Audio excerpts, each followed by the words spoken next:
रॉयज IAS institute के संस्थापक, एक सहयोगकर्ता और एक संयोजक, जिनकी कृति नारायण पब्लिक स्कूल के छात्रों के साथ उपलब्धियों के लिए जुड़ी हुई है। कोई बच्चा असमझदार नहीं होता और कोई बच्चा समझदार बहुत ज्यादा नहीं होता। हर एक बच्चे की अपनी एक कला होती है, कौशल होती है, कृति होती है और काव्यांश होती है।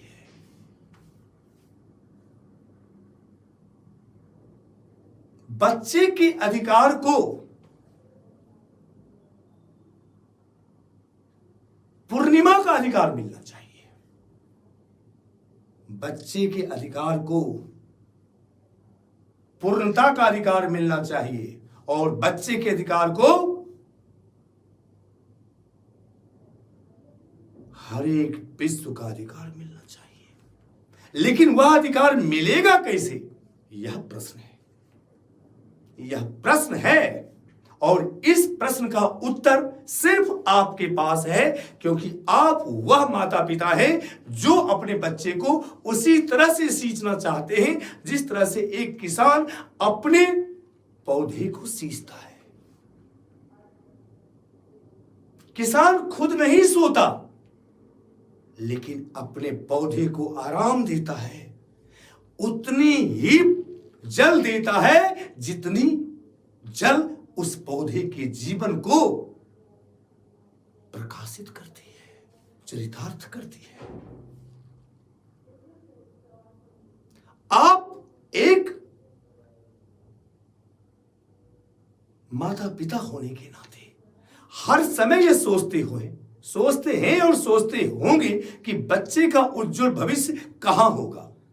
जब भी आप बच्चे को की शिक्षा के संदर्भ में स्वयं को चरितार्थ करने की कोशिश करते हैं तो उस समय आपको 3 जो बोर्ड हैं वो सामने मेनली आते होंगे। एक आते होंगे सीबीएसई, दूसरे आते होंगे आईसीएसई और तीसरे आते हैं स्टेट बोर्ड्स, जो हर एक स्टेट के हैं, दिल्ली के हैं, हर एक स्टेट के बोर्ड से, जैसे यूपी के बोर्ड से, दिल्ली के तो खुद आपका सीबीएसई ही ले रही है। और कुछ नाउ अब यूपी की बोर्ड हो गई, बिहार बोर्ड हो गई, हिमाचल बोर्ड हो गई,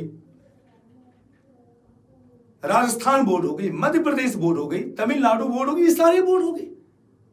तो अब ये प्रश्न यह उठता है कि हमारे बच्चे का कार्य कौशल क्षमता किस बोर्ड पर ज्यादा निर्भर करती है। प्रश्न बहुत आसान है, लेकिन उत्तर बहुत ज्यादा मुश्किल है, क्योंकि आप वह पेरेंट्स हैं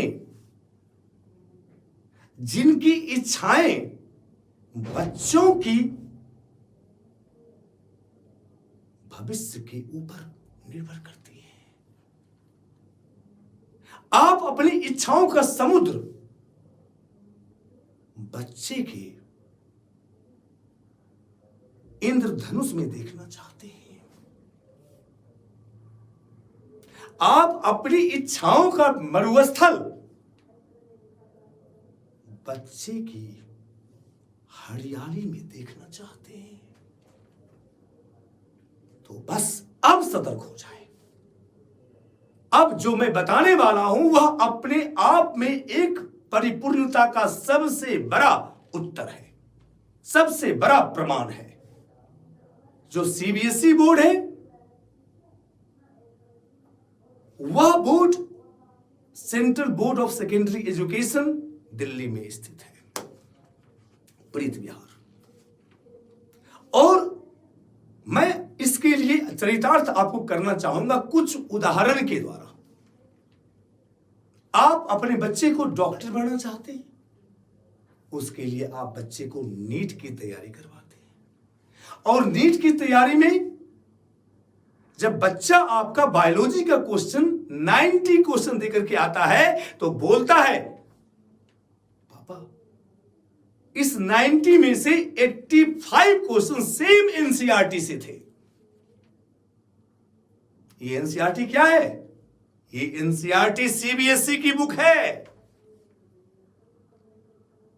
फिजिक्स के क्वेश्चंस एडिशनल एक्सरसाइज से आए हुए हैं एनसीईआरटी के, केमिस्ट्री के एडिशनल एक्सरसाइज से आए हुए। बच्चा आईआईटी जेईई का एग्जाम देकर के आता है और कहता है जो एडिशनल एक्सरसाइज में हमने प्रैक्टिस की थी वही क्वेश्चन उठ करके आए। एनसीईआरटी की एडिशनल एक्सरसाइज का मतलब एनसीईआरटी जो सीबीएसई की सबसे बड़ी मार्गदर्शक संस्था है। इसके अलावे आपका बच्चा एसएससी का स्टाफ सिलेक्शन कमीशन का एग्जाम देता है, चाहे वो ग्रेजुएट लेवल का देता हो या 10th लेवल का देता हो।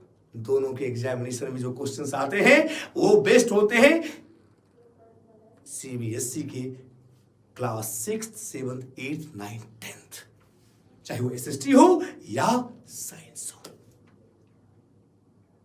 आपका बच्चा एनटीएससी ओलंपियाड कुछ भी देता है, सीबीएसई के एनसीईआरटी के क्वेश्चंस आते हैं। और सबसे बड़ी बात आप अपने बच्चे के भविष्य में अपने भविष्य को देखते हैं।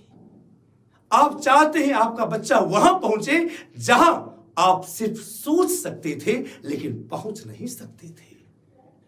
वहां आपका बच्चा उस समय पहुंचता है जब आपकी कल्पनाओं का तूफान उस बच्चे को लेकर के वहां एक ऐसी स्थिति तैयार करती है जो स्थिति अपने आप में इतनी सुंदर होती है, इतनी मनमोहक होती है, जहां आप अपने आप को रियली वास्तविकता में वहां पाते हैं जहां आप अपने आप को पाना चाहते हैं। और उस स्थिति में आप बच्चे को सिविल सेवा परीक्षा के लिए प्रोत्साहित करते हैं और आपका बच्चा भारतीय प्रशासनिक सेवा इंडियन एडमिनिस्ट्रेटिव सर्विस आईएएस या आईपीएस के लिए जाना चाहता है। और आप जानते हैं इस यूपीएससी के आईएएस और आईपीएस के एग्जामिनेशन की सिलेबस ये भी एनसीईआरटी पर बेस्ड होती है, class 6th 7th 8th 9th 10th। यदि ये 5 साल बच्चे ने अच्छी तरह से पढ़ ली,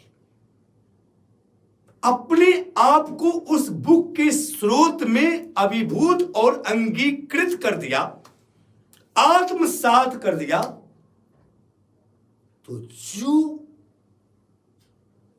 निर्णय आएगा वह अपने आप में एक निर्णायक कदम होगा। वह क्षण आपके लिए आलोकित होगा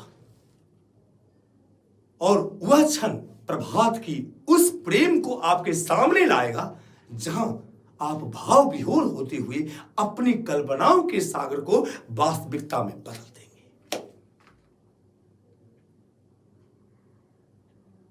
मैं ये नहीं कह रहा कि बोर्ड कोई भी बोर्ड खराब है, हर एक बोर्ड अच्छे हैं, बिहार बोर्ड अच्छे हैं, यूपी बोर्ड अच्छे, आईसीएसई बोर्ड अच्छे, हर एक बोर्ड अच्छे हैं, हर एक बोर्ड की अपनी अपनी खूबियां हैं, लेकिन ये बोर्ड अपने आप में अनूठा है, अजूबा है और अपने आप में एक मंत्र, तंत्र एवं यंत्र है। यदि इन चीजों को आपने अपने बच्चों में सिद्ध कर लिया, जो मैं बार बार बोलता हूं, याद नहीं करना, समझना है, जो मैं इस स्कूल में करने के लिए अपने आप को प्रतिस्थापित करने की कोशिश कर रहा हूं कि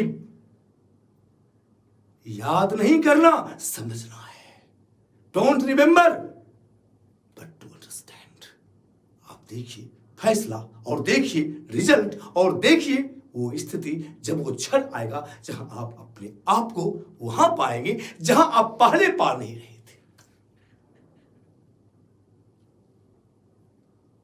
इसके अलावे जब भी कभी कोई आपको जरूरत हो, आपके लिए मैं हर समय तत्पर हूं। मैं हर समय कोशिश करता हूं कि आपको हर समय एक अच्छा दिशा निर्देश देता रहूं। जब भी कभी बच्चे के बारे में फैसला लें, स्कूल के बारे में, आप इन चीजों पर गौर करें और आप देखेंगे कि आपका पथ खुद ही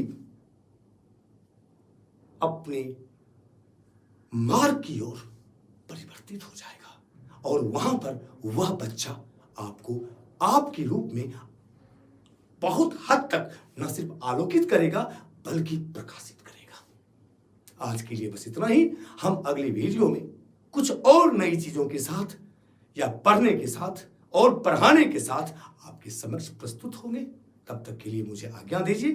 धन्यवाद।